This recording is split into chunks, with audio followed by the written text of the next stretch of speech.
my elementary studies, we were told that malaria has a parasite called Plasmodium, which injects into people's body, causing the real malaria. So that Plasmodium now makes these genes in your body to be weak, thereby causing you weakness of the body, headache and whatnot. Malaria is a disease caused by female mosquito. Once you have contact with the female mosquito, Malaria, to my knowledge of understanding, is a killer disease. When not being properly taken care of, it turns serious. I use insecticide, spray it always, to make sure that within my compounds, my vicinity, mosquitoes are no longer to be found. And number two, I make sure that there is no frequent throw of water or stagnant water close within my compound. I make sure I use mosquito nets. you start feeling feverish, tiredness, weakness of the muscles. Some people have stomach pains, like I do have stomach pains, and my headache is constant, like it's migraine. That's how my own signs of malaria. Anybody who is sensitive about his health or her, if you have the way you fumigate your environment, Your tools and everything you use around your home, you have to keep it neat. We have to start from our home. They say charity begins at home.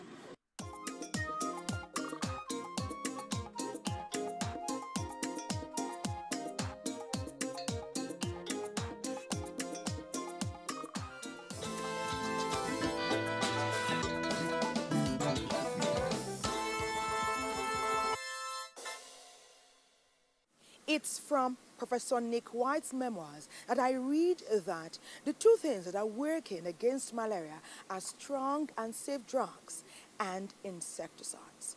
He further states that the real cause for concern is the resistance to these tools.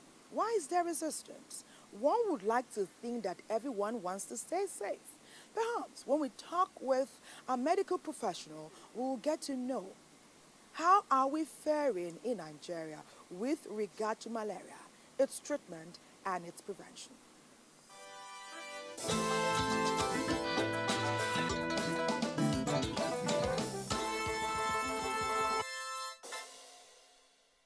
Malaria is a female Anopheles borne, mosquito-borne parasitic infection that affects man.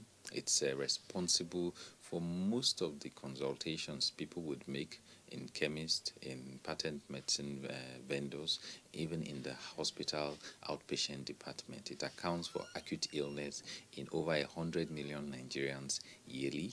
It accounts for as much as 216 million. It accounted for about 260 million infections worldwide, and was blamed for 450,000 deaths in 2016. Unfortunately, most of these deaths were in sub-Saharan Africa, where Nigeria and Congo Democratic Republic accounted for up to 40% of the total number of cases. Again, children under 5 are most at risk and account for over 70 to 80% of deaths. That comes to about 300 and something thousand. It is a public health problem, and it's of significant economic implication to our country and our nation.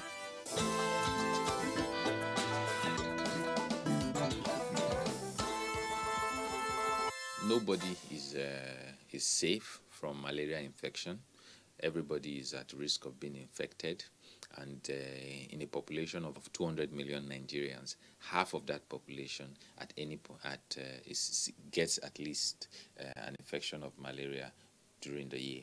It affects more than usual the children who are under 5, and they account for most of the admissions and deaths in this scenario. And also, pregnant women are also at risk in our environment. In as much as everybody is at risk, a certain group of people, apart from the pregnant women are under 5, that are at risk will include people who are visiting from non-endemic areas like Europe and North America. These people are also at high risk of developing life-threatening clinical manifestations of malaria. Again, it is also responsible for a significant reduction in the allocation of resources to other important areas of the health sector. It's only if a mosquito has a malaria parasite within it that would make it to transmit or allow it to transmit the parasite. So it is important to understand that following a bite by a female Anopheles mosquito, it will take 9 days for you to develop symptoms. It cannot happen within 2 days or 3 days, as some people would be afraid and they will be concerned about. Again, apart from the fever, the headache, and the body aches, some patients may also complain with some very funny symptoms like a bitter taste to the mouth, a generalized feeling of malaise. They are generally weak. These symptoms are considered to be the symptoms of uncomplicated malaria. However, other forms of malaria like severe life-threatening malaria, which can cause death and significant illness, include things like respiratory manifestations like pulmonary edema, where there's a lot of fluid collecting in the lungs. You see little children under 5 having difficulty breathing. Another form of severe malaria is hyperpyrexia, where the temperature of the child is very, very high and this child is quite prostrate. That means the child is not able, a child or even adult is not able to sit or to stand unsupported as a result of severe malaria. Sometimes severe malaria may cause the blood sugar of the patient to drop so much. When it drops to a level below 2.2, usually confirmed by the doctor or the health worker in the hospital, you can say that that is hypoglycemia.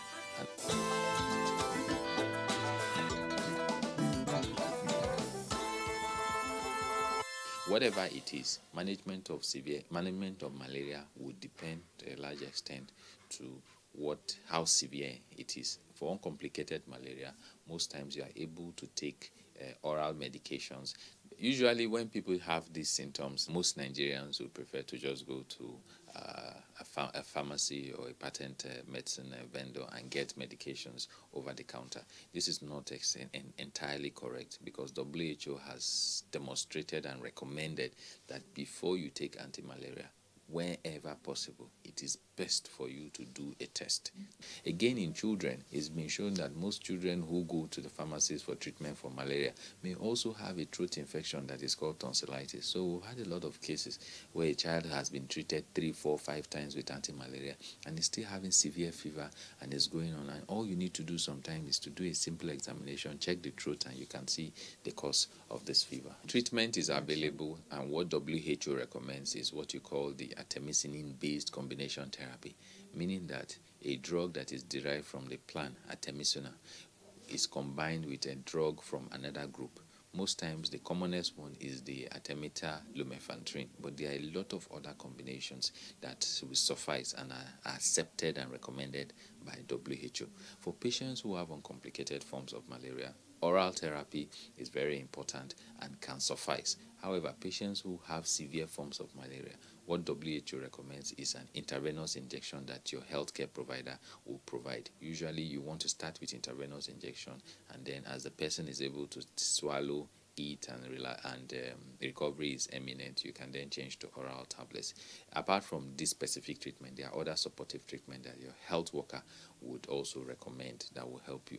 It's also important to know that when you are on this artemisinin-based combination therapy, you are supposed to take it at the time that is as specified by your health worker. In addition to that, you are supposed to avoid medications or food that are rich in vitamin C or ascorbic acid. It is important to remember that the ascorbic acid or the vitamin C will prevent the action of the anti-malaria that can lead to suboptimal response, where after treatment the person still has